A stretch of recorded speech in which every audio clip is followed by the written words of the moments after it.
مفتی محمود مې بیګا په خوب کې لیدو د دې ډیزلي پلار هغه راته وایي بچې ډېره غټه غلطي رانه شوې ده. ما وایي څه چل شوی دی؟ وایي په دې ډېر پښیمانه یم چې زما نه دا ډیزلي پیدا شوی دی. وایي که چېرې ما ته دا پته وه چې زما نه به داسې شی پیدا کېږي داسې رذیل او حرامي نو په هغه شپه به ما موټي وایي. السلام علیکم ملګرو، ډیرو کسانو را سره دا ویډیو کې را منشن کړی هم یم او په واتساپ او په مسنجر یم را لیږلې وه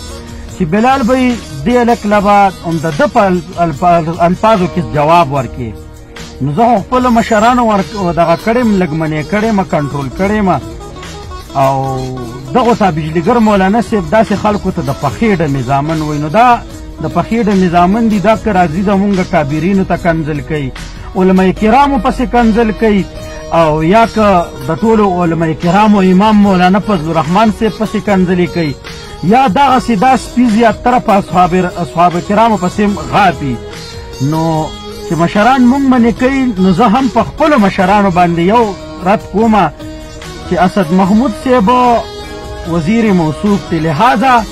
هغه سره د اختیار شته دی چې دغسې خلک چې څوک د هغه پلار نیکه ته کنځل کوي هغوی ته څه ویم که دا رسي خو مونږ ته خو پې درد را رسي. دا سوشل میډیا خو مونږ ګورو. نو لهذا زما دا ویډیو به سره دومره شیر کې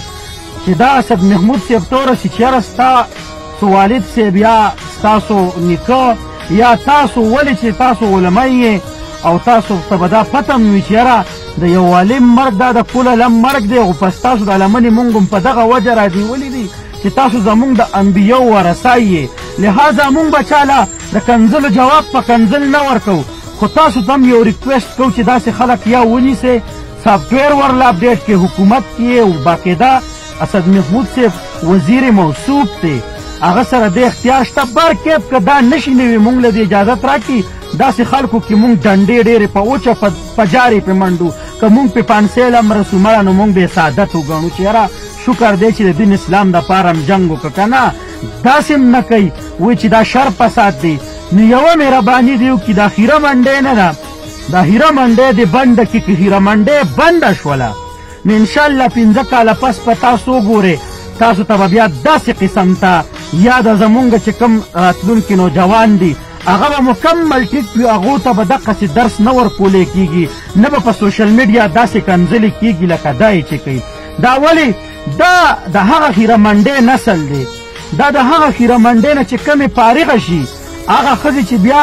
لاړ شي هسپتالونو کې هغه بچي لړه کي هغه بیا دغه لکه دا ځنې چا وایي زما بچي نه کېږي نو هغه دغسې الواد لاړ شي او د هغه د خیره منډۍ هغه نسل رالوي کړي نو بیا هغه په علما کرامو پسې په اصحاب رسول پسې دغسې قسم ته غاپي او بکواس کوي دا د پخې ډمې زامن. نو لهذا اسد محمود صاحب ته بس دقه یو ریکویسټ دی ویډیو مې در سره دومره شیر کې چې دا زمونږ مشرانو ته او هغه مشرانو ته ورورسي چې ما ته یې بله ورځ وایي چې بلال بھائی نور به ته دې د پخې ډمې زامنو نه یعنې دې سپوله به ته په داسې انداز کې جواب نه ورکړي لکه څنګه چې دا غاپي او کنځلې کوي. نو لهذا بس دقه یو ریکویسټ مې وکړه دا ریکویسټ مې تر مفتي اسد محمود در سره شیر کې. والسلام.